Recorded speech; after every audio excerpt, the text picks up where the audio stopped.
La raison pour laquelle il est important de méditer donc, sur la mort, sur notre propre impermanence, c'est que cela donc, nous poussera donc, à nous appliquer donc à ce qu'on appelle la pratique du dharma, c'est-à-dire à la pratique spirituelle qui va faire vraiment progresser notre esprit. Et donc grâce à cela, si nous avons ainsi employé à bon escient donc à notre progression spirituelle cette vie, lorsque viendra effectivement le moment de notre mort, alors nous pourrons être totalement sans regret.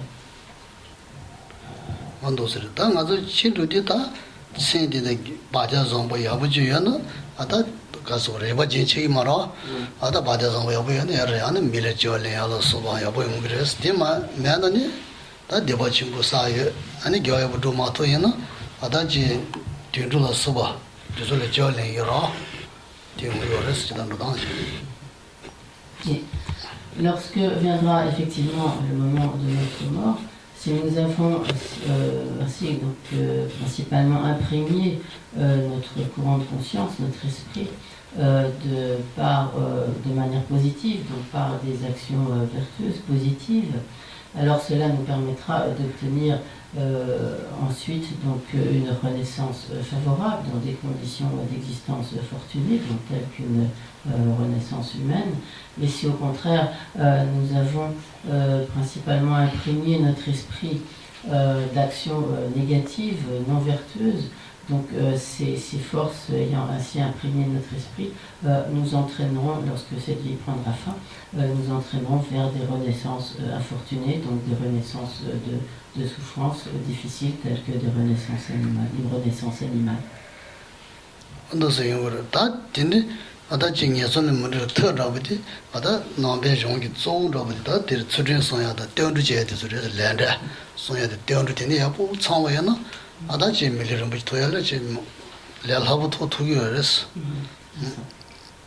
Et donc ce qui va donc essentiellement nous permettre d'obtenir à nouveau une renaissance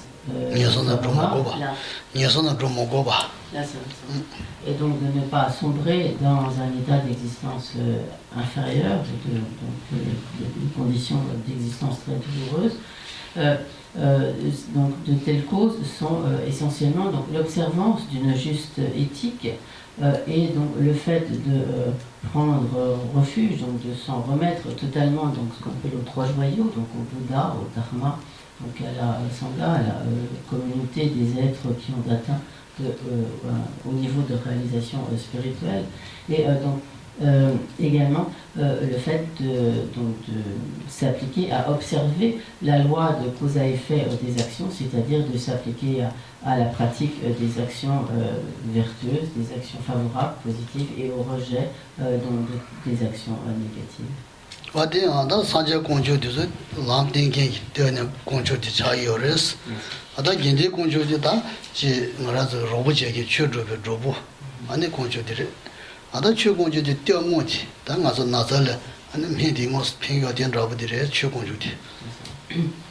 Donc à propos de ces trois joyaux, qui sont donc le joyau du Bouddha, le joyau du Dharma et le joyau de la Sangha, en fait le Bouddha c'est celui qui nous montre le chemin. Le joyau de la Sangha, c'est en fait comme il est constitué par tous les êtres qui sont pour nous comme des exemples et qui sont un soutien dans notre pratique du chemin. Et pour ce qui est du joyau du Dharma, il est en fait le véritable refuge, la véritable protection qui va donc comme nous mettre totalement à l'abri des états de renaissance inférieure.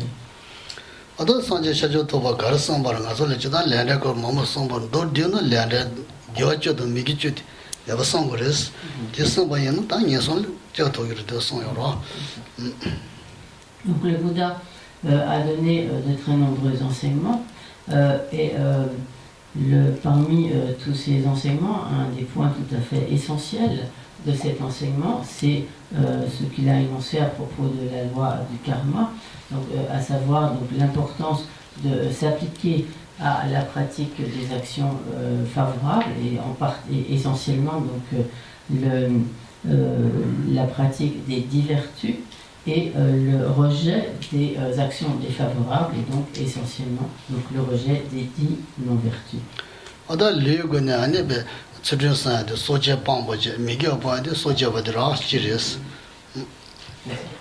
Donc, parmi ces 10 actions négatives ou 10 non-vertus, il y en a 3 qui sont des actions physiques, corporelles. La première de ces 3 étant le fait donc, de tuer, littéralement de couper la vie.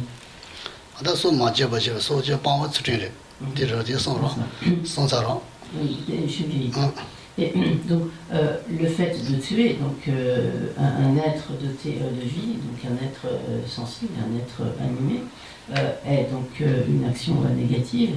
Et le fait de s'abstenir délibérément de cet acte de tuer, c'est une accumulation d'une vertu, d'une action vertueuse positive.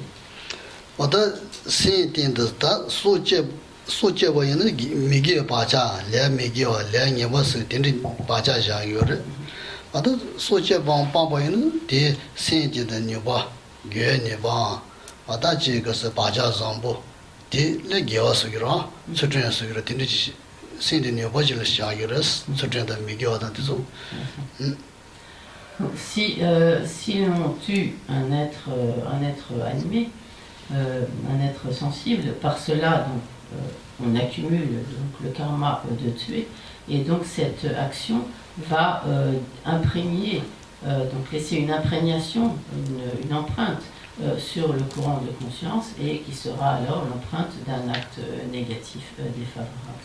Et si au contraire nous nous abstenons délibérément, nous sommes déterminés donc, à nous abstenir de tuer, par cela nous accumulons sur notre courant de conscience une empreinte, une imprégnation favorable, donc une vertu, donc nous accomplissons à ce moment-là une action critique.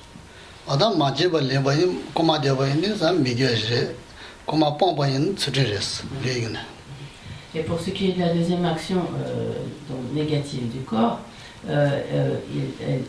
elle est constituée par le fait de voler, donc littéralement comme de prendre ce qui n'est pas donné. Donc par le vol, donc nous accumulons une action négative qui imprègne négativement notre courant de conscience.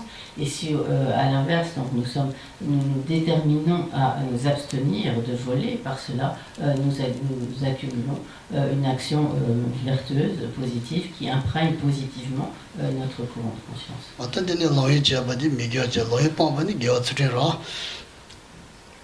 Donc, de la même manière, la troisième action négative du corps est constituée donc, par les inconduites sexuelles. Lorsque nous nous y adonnons, par cela, donc, nous imprégnons notre courant de conscience de manière négative, par une action négative. Et lorsque nous déterminons à nous abstenir de tels actes, par cela, nous imprégnons positivement donc, notre courant de conscience par donc, cette action positive.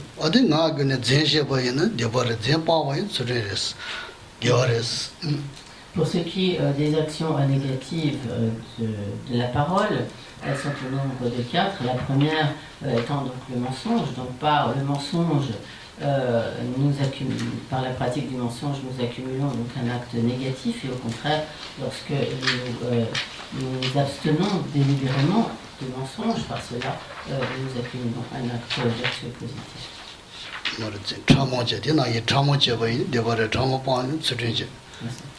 Donc, il en va de même de la deuxième sorte d'action négative de la parole.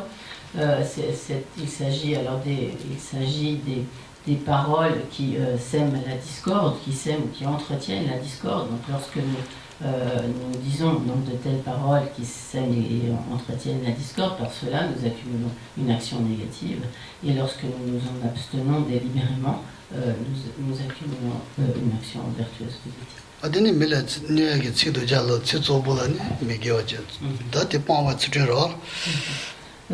Pour ce qui est de la troisième action de la parole, elle consiste, pour ce qui est de l'aspect négatif, à dire des paroles blessantes, injurieuses, etc., qui vont blesser donc, notre un interlocuteur, et s'abstenir de telles paroles délibérément constitue donc un acte positif correspondant.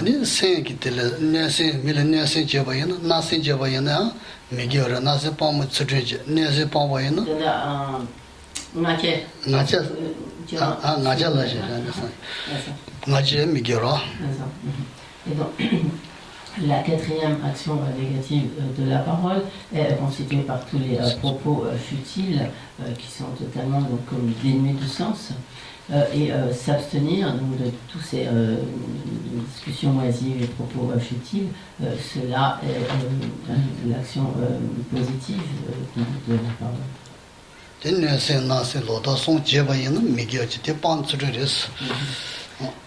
Pour ce qui est donc des actions négatives de l'esprit, elles sont parmi les principales, donc elles sont au nombre de 3, à savoir donc la malveillance ou la méchanceté, la convoitise, qui consiste donc à entretenir donc l'avidité, la convoitise de ce qui appartient à autrui, et toutes les vues fausses. Par de telles actions mentales, nous accumulons des karmas, des actions donc, négatives, et lorsque nous nous en abstenons délibérément, alors nous accumulons des actions vertueuses positives.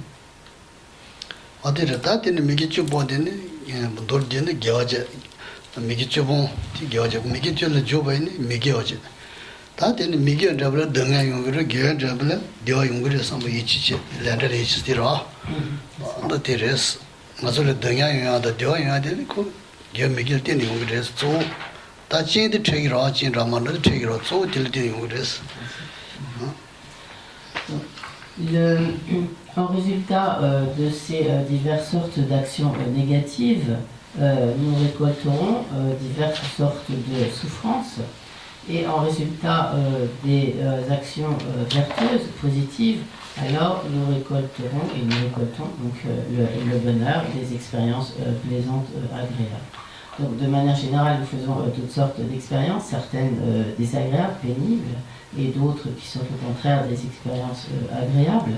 Et toutes ces expériences sont en fait le résultat des actions que nous-mêmes nous avons commises. C'est ce que l'on appelle la loi du karma, ou comme la loi de cause à effet des actions, à savoir que en résultat de causes négatives, que sont donc les actions négatives, nous récoltons des expériences de souffrance, des expériences douloureuses, et en tant que résultat des actions favorables, positives que nous avons accumulées, nous récoltons au contraire des expériences plaisantes, agréables.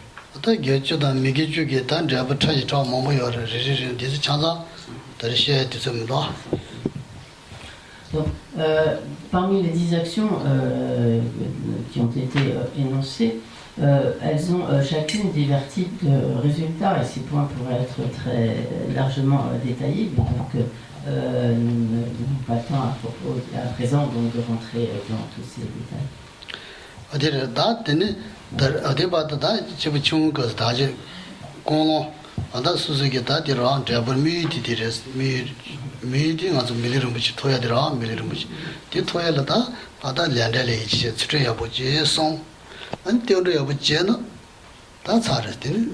밀리름이 토마토 도와고요 말았어. 지난주에 아니 단디 주제 상제 주례 지지 당한테 주제를 지지지. 아니 시험나 유추도 제는 나 저 독일했어. 예선래. 아니 되게 나 독일했어. 다 주는 예선 로마랬네. 야.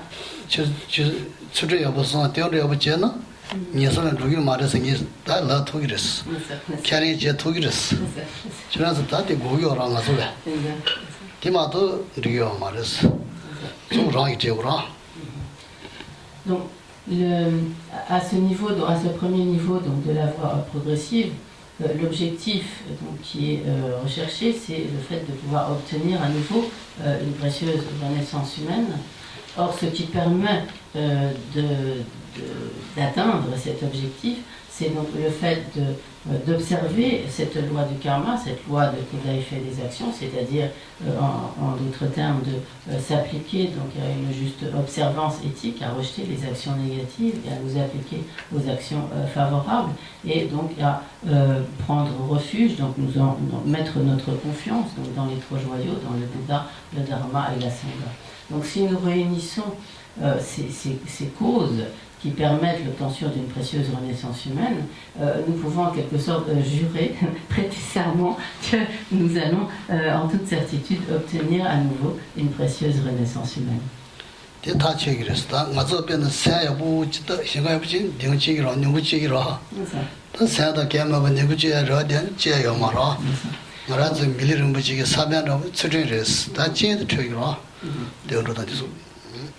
Donc, oui, j'ai oublié de préciser tout à l'heure quelque chose. Donc, à propos de nos expériences de bonheur et de souffrance, donc, comme Geshe l'a expliqué, donc, en fait, elles résultent donc, respectivement des causes des vertus que nous avons accumulées et des non-vertus, des actions négatives. Donc, bien sûr, cela, ce sont les causes essentielles, mais pour que les résultats se produisent, il y a également donc, des conditions, des circonstances qui vont intervenir. Mais les causes profondes, donc, ce sont nos accumulations d'actions négatives ou d'actions favorables, vertueuses. Donc, à propos donc, de ces... Non,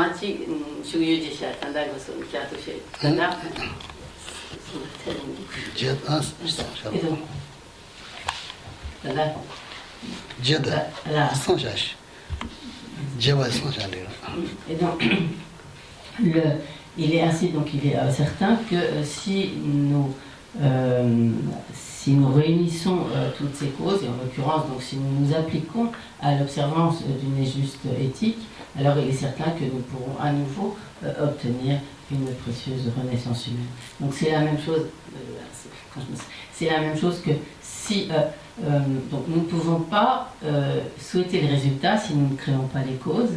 C'est la même, par exemple, si nous voulons obtenir une récolte, mais si nous ne semons pas le grain, il est certain que nous ne pourrons pas obtenir la récolte.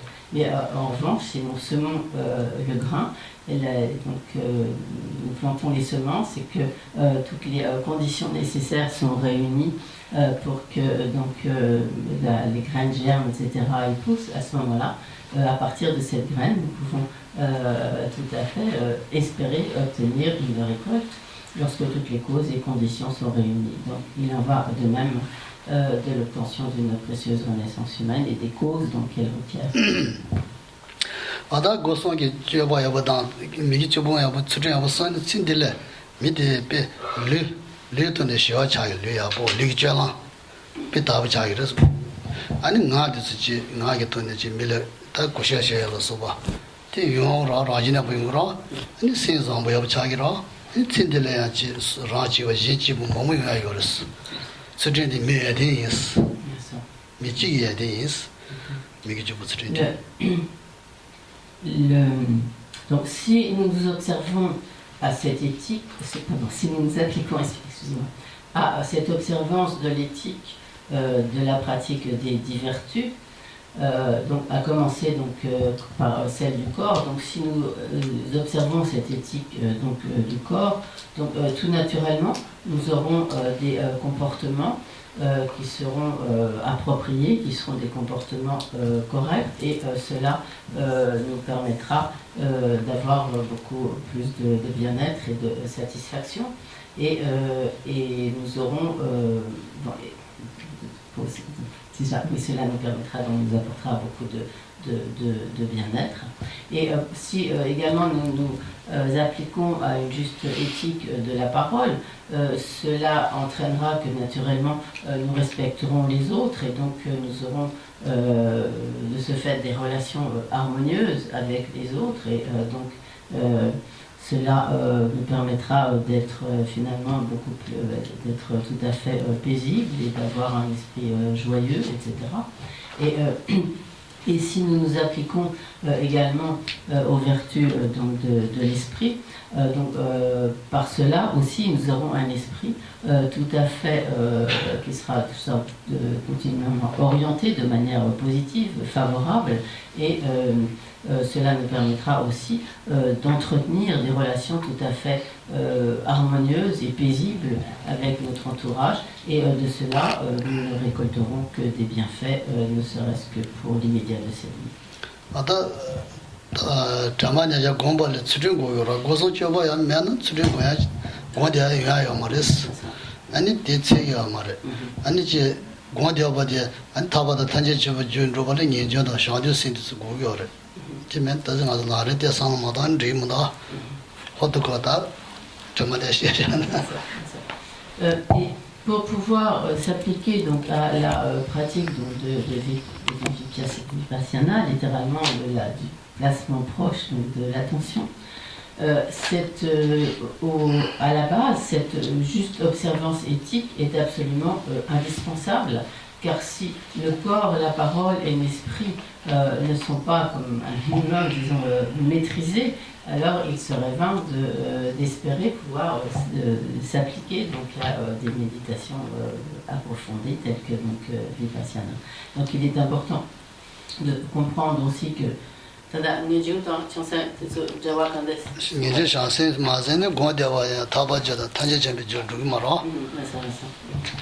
et donc également, il est important de comprendre donc, ce qu'est vraiment la progression dans cette voie donc, progressive, pour pouvoir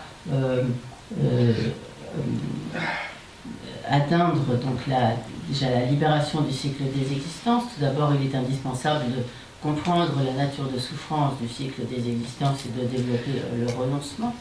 Et également, donc, et pour pouvoir atteindre donc, la libération du cycle des existences, sur cette base, il est nécessaire donc, également de développer donc, la sagesse. Et pour pouvoir finalement obtenir la perfection de l'état de Bouddha, il est indispensable au préalable, donc sur la base bien sûr aussi d'une juste éthique, de développer l'esprit d'éveil qui fait que l'on aspire à obtenir cette perfection de l'état de Bouddha pour pouvoir libérer tous les êtres de leur souffrance.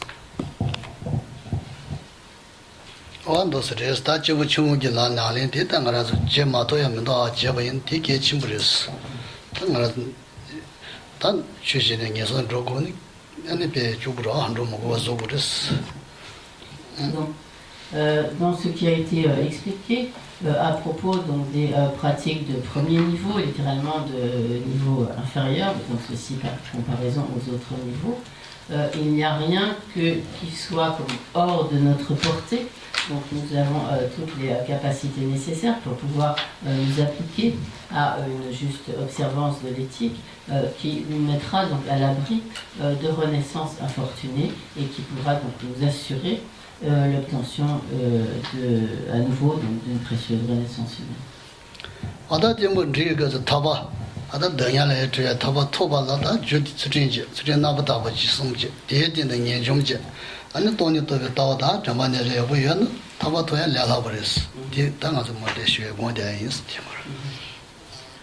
Et pour pouvoir donc ensuite nous libérer définitivement du cycle des existences, alors cette base de l'éthique est tout à fait donc, indispensable, et elle doit être également donc il est également indispensable de développer vraiment le renoncement, donc l'aspiration à la libération du cycle des existences en prenant conscience donc, de la nature de souffrance du cycle des existences. Et il sera donc indispensable également pour pouvoir obtenir cette libération du cycle des existences de faire apparaître en soi, de développer donc, la sagesse qui réalise donc, le véritable mode d'existence de soi-même et des phénomènes, et cette sagesse elle-même doit s'appuyer sur la concentration, donc sur cette méditation donc comme du placement de l'attention.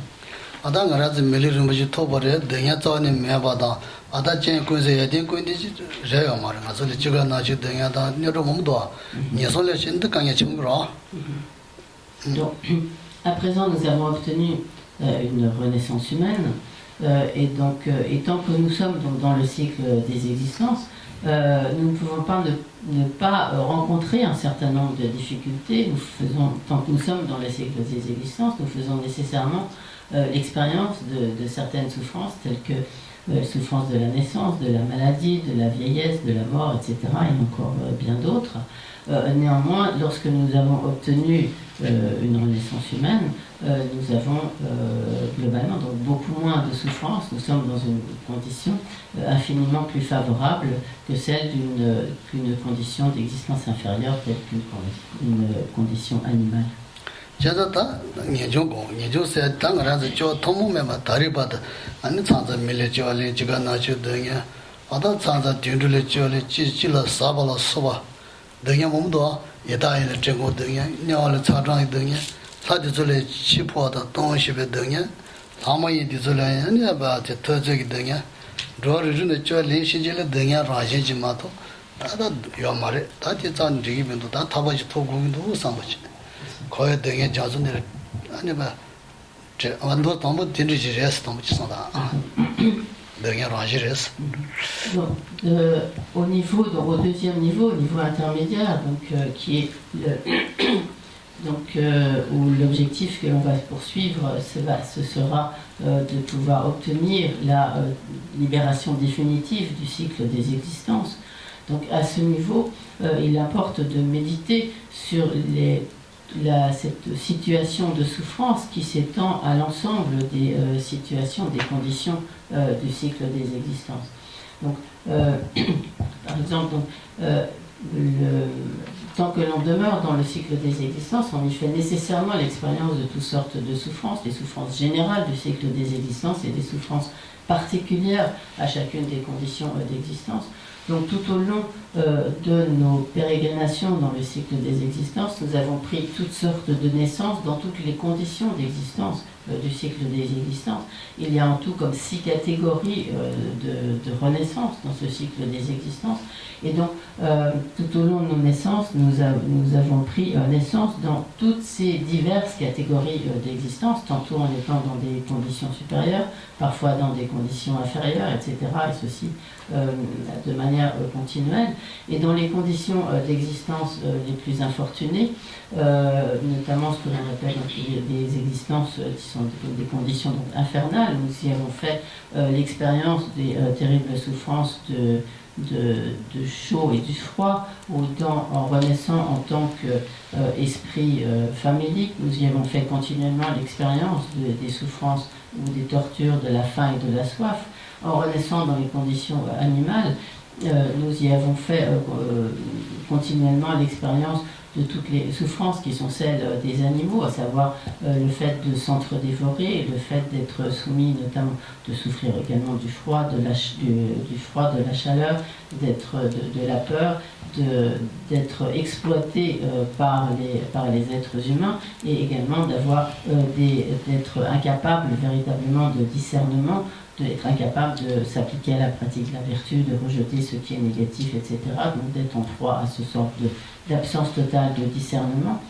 Lorsque nous avons pris les renaissances humaines, donc nous savons ce que sont les souffrances humaines, en particulier, donc, comme nous l'avons vu, les souffrances de la naissance, de la vieillesse, de la maladie, de la mort, de ne pas obtenir ce que l'on souhaite, même lorsqu'on fournit beaucoup d'efforts pour cela, d'être au contraire confronté à ce que l'on ne veut pas, etc. Lorsque nous avons pris dans d'autres états, également des états d'existence supérieure, nous avons pris renaissance parfois dans ce que l'on appelle des dieux, des sortes de dieux, des êtres célestes supérieurs, qui sont, bien qu'ils aient beaucoup moins de souffrance que les êtres humains, néanmoins ont une très grande souffrance lorsqu'ils approchent le moment de leur mort, car ils ont alors la perception du fait qu'ils vont mourir, et tous ces signes précurseurs de leur mort sont pour eux une très grande souffrance, car ce sont en quelque sorte des êtres magnifiques, mais qui à ce moment-là perdent toute leur magnificence et sont comme dans une sorte de situation de déchéance, qui est pour eux une très grande souffrance. Et dans une autre catégorie d'existence, ou ce qu'on appelle comme les demi-dieux, en sanskrit les asuras, souffrent également, notamment de leur combat avec les dieux, où ils sont de manière générale torturés par la jalousie, et dans leur combat avec les dieux, ils sont toujours vaincus, etc. Donc ils ont également cette sorte de souffrance. Donc quelle que soit la situation où on se trouve dans le cycle des existences, continuellement on y fait l'expérience de l'une ou l'autre forme de souffrance. 어떤 로를 저기 등야래 등야 녀를 시비 냐시야 어다 타바 딜레 타바 니부터 제공도 상태를 연주 수요라 안도 대상도 고대 인스타 연주. Donc, lorsque nous réfléchissons à toutes ces multiples situations de souffrance dans le cycle des existences que nous-mêmes nous avons connues, que nous connaissons et que nous connaîtrons tant que nous serons dans le cycle des existences, nous en venons à nous dire il faut absolument que je me libère du cycle des existences et donc que j'obtienne au-delà de la souffrance du cycle des existences, que j'obtienne donc la libération définitive du cycle des existences. Et cela est ce qui est appelé le renoncement, cette aspiration à la libération. Donc nous allons à présent méditer dessus.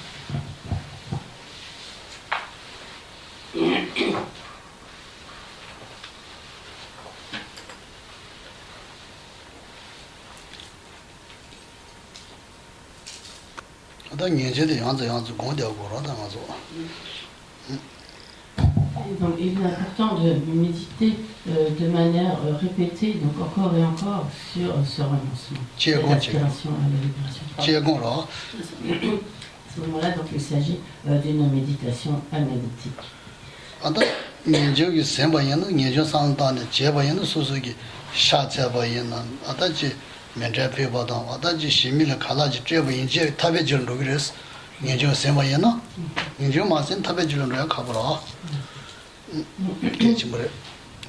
Donc, une fois que l'on a vraiment développé ce renoncement, cette aspiration à la libération, toutes les actions vertueuses, positives que l'on accomplit sur la base, qui sont comme sous-tendues, animées donc, par cette aspiration à la libération, donc toutes ces actions positives, vertueuses, deviennent véritablement alors des causes de notre obtention de la libération. Par exemple, si en étant ainsi sous-tendus donc, par cette aspiration à la libération, nous nous appliquons à des pratiques de prosternation, à faire l'offrande du mandala, ou ne serait-ce même que donner de la nourriture à un chat ou un chien, nos animaux domestiques, ou à n'importe quel animal, cela devient, sur la base donc, de cette aspiration à la libération, cela devient vraiment une cause de notre obtention de la libération.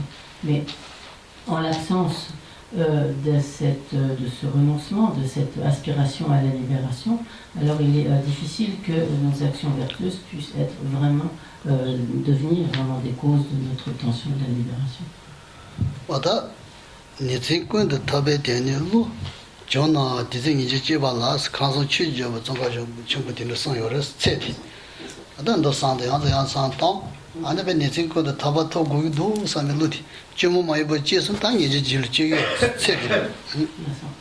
Et ainsi, comme l'a énoncé donc, le grand maître Tsongkhapa, lorsque jour et nuit, donc sans interruption, continuellement, apparaîtra en nous la pensée de notre aspiration à obtenir la libération, alors c'est que nous aurons à ce moment-là véritablement développé le renoncement. Donc, ce qui est énoncé par cela, c'est en fait comme le critère qui va déterminer que l'on a véritablement fait apparaître en soi ce renoncement.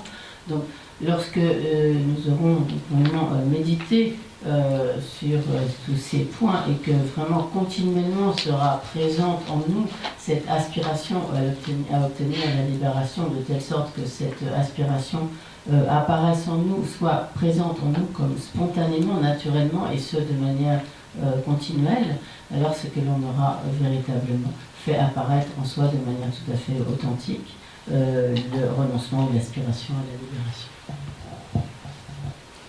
어다지 수준나부터버티지 니조지 아니 돈이 또 더. 어다 잠반야자도 소보다 돈이 또 더. 뒤송도 차나 다 타바 둬야 돼. 래라버어 등에를 줘야 돼. 주디 손들에 조 아다 타베 주디 타바디 미디 저디 임바 디토바디 손디 주디 손디 창고 그랬어. Et ainsi, donc, lorsque l'on cherche à atteindre donc, cet objectif de la libération du cycle des existences, donc sur la base que l'on a fait apparaître donc, en soi ce renoncement, et sur cette base du renoncement, si l'on s'applique donc en s'appliquant donc à une juste éthique, à l'observance donc de l'éthique, à la pratique donc, de la concentration et donc au développement donc de la sagesse qui réalise donc la véritable nature, la nature ultime de tout existant, alors il devient aisé en fait d'obtenir la libération du cycle des existences. 어떤 때한테 아주 토야요 돈도 말에 사자 찾아도 보다 편 단다 받을래 안내배 다좀 정감해 봐 상대서 뭐 정감해 봐 어떤 산자이 정감해 봐도 종요레스 나네진. Donc lorsque tous ces points sont énoncés, ce ne sont pas comme simplement donc, des abstractions qui seraient comme sans vraiment relation avec d'authentiques réalisations, mais donc en mettant en pratique tous ces enseignements qui ont été donnés par le Bouddha, nombreux sont ceux qui, de par le passé, ont obtenu donc, cet état d'arhat, cette totale libération du cycle des existences, et également ceux qui, par les enseignements, en mettant en pratique donc, tous ces enseignements, ont obtenu la perfection de l'état de Bouddha.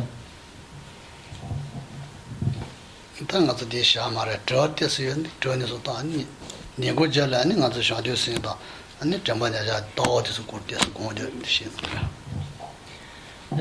présent, donc, vous avez peut-être quelques questions. Geshe-la va arrêter son enseignement pour ce matin. Et donc cet après-midi, il abordera donc, le développement, donc, le troisième niveau de cette voie progressive, donc le développement de l'esprit d'éveil et donc les pratiques donc, de placement de l'attention et donc de la sagesse qui réalise le mode d'existence ultime du phénomène. Vipassana samara ti triyoro jamanya si triyoro. C'est donc au programme, n'oublions pas, si on n'oublie pas ce qui est établi donc, dans le programme qui est Vipassana, donc ce placement de l'attention.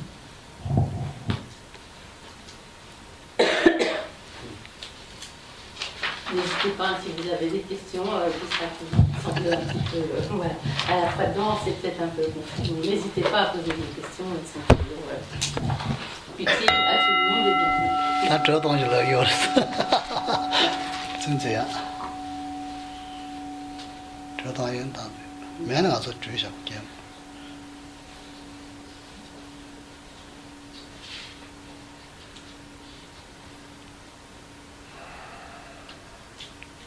但是这东西没当我做的下，我做去在教你嘞，但根本就没那么多。你是教你嘞写了是有的是，后来你好回去拍写了年都有的是。Il est midi moins 10, donc nous allons nous arrêter là et donc